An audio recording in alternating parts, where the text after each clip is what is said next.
ಹೊರಗಿದ್ದಾರೆ ಅನ್ಸುತ್ತೆ. ಓ, ಅಂಚೆ ಅಣ್ಣ ಬಂದಿದ್ದಾರೆ ಅನ್ಸುತ್ತೆ. ಅಂಚೆ ಅಣ್ಣ?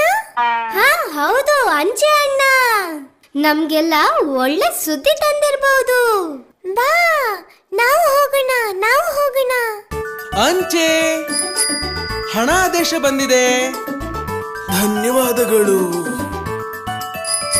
ತಂತಿ ಬಂದಿದೆ. ನಂಗೆ ಉದ್ಯೋಗ ಅವಕಾಶ ಬಂದಿದೆ. ಧನ್ಯವಾದಗಳು.